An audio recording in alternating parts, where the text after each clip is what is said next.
আসসালামু আলাইকুম। সবাই কেমন আছেন? আজকে আমি আপনাদের জন্য নিয়ে এসেছি পুষ্টিকর এবং সুস্বাদু ব্রকলি রান্নার রেসিপি।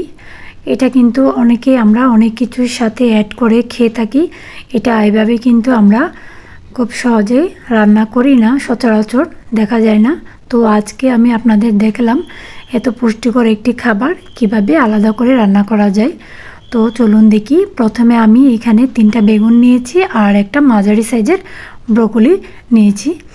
এখন আমি এগুলাকে কেটে এভাবে পানিতে ভিজিয়ে রেখেছি, ব্রকলি এবং বেগুন। চুলায় আমি একটা হাঁড়িতে তেল দিয়েছি 2 টেবিল চামচের মতো। এর মধ্যে রসুন কুচি দিয়ে দিলাম, সামান্য রসুন কুচি আমি দিয়ে দিচ্ছি। রসুনগুলো একটু গোল্ডেন ব্রাউন করে আমি ভেজে নিব, এর সুগন্ধিটা বের হয়ে যাবে।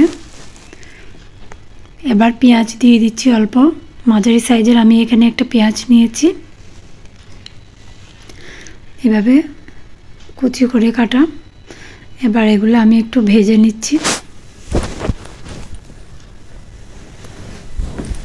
এর মধ্যে আমি এখানে চিংড়ি মাছ নিয়েছি, ছোটো চিংড়ি মাছটা আমি নিয়েছি। আপনারা চাইলে এখানে বড় বড় চিংড়িটাও দিতে পারেন। এবার এগুলো একটু কষিয়ে নিচ্ছি।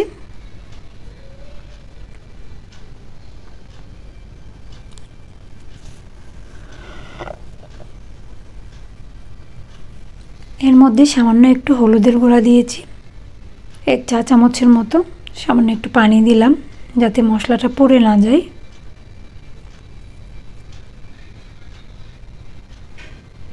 এরপর আমি 1 টেবিল চামচের মতো শুকনো মরিচের গুঁড়া দিয়ে দিয়েছি, 1 প্যাকেট ম্যাজিক মশলা দিয়ে দিলাম।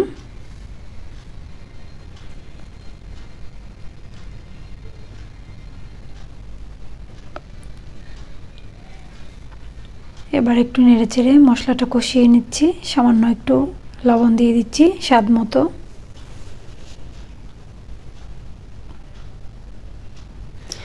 এরপরে প্রথমে আমরা বেগুনগুলা দিয়ে দিচ্ছি, কারণ ব্রকলিটা খুব অল্পতেই গলে যায়, তাই বেগুনটা আগে দিয়ে দিচ্ছি যাতে বেগুনটা আগে হয়ে আসে। তো এটা ভালো করে আমি কষিয়ে নিব।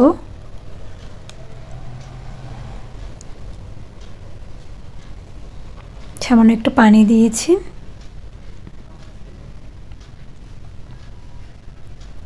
এবার ঢাকনা দিয়ে ঢেকে আমি 5 মিনিট রান্না করে নিব। 5 মিনিট হয়ে গেছে। এই পর্যায়ে বেগুন হয়ে আসছে। এখন আমি একটু আদা রসুন পেঁয়াজের পেস্ট দিয়েছি 1 টেবিল চামচের মতো, দিয়ে এবার একটু নেড়েচেড়ে নিচ্ছি।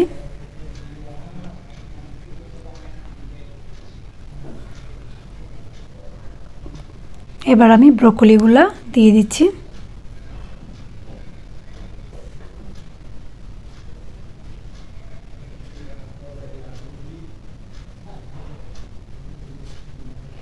এবার একটু নেড়েচেড়ে নিচ্ছি।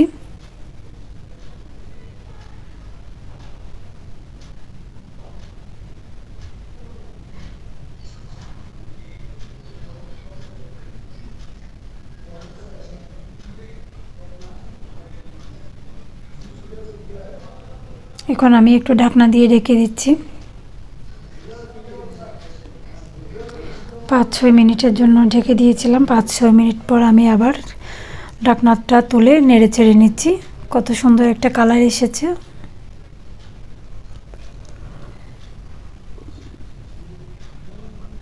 এর মধ্যে আমি আর একটু সামান্য লবণ দিয়েছি।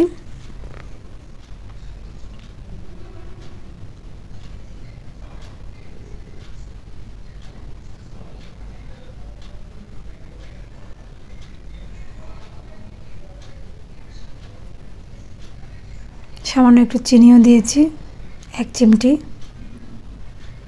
যাতে কালারটা নষ্ট না হয়। এরপর আমি ঢাকনা দিয়ে ঢেকে দিলাম 5 মিনিটের জন্য।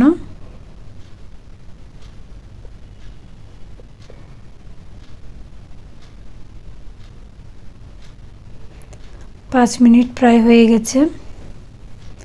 আমাদের ব্রকলিগুলাও রান্না হয়ে গেছে। ব্রকলিগুলা কিন্তু বেশিক্ষণ গলানো যাবে না, বেশিক্ষণ গলালে ব্রকলির পুষ্টিগুণ নষ্ট হয়ে যায় এবং খেতেও ভালো লাগে না। তো এখন আমি এগুলা নামিয়ে নিচ্ছি একটা ডিশে।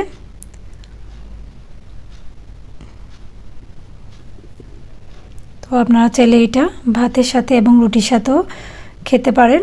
খুবই সুস্বাদু এবং পুষ্টিকর একটি খাবার। তো সাথে থাকার জন্য আপনাদেরকে ধন্যবাদ। আসসালামু আলাইকুম, ভালো থাকবেন।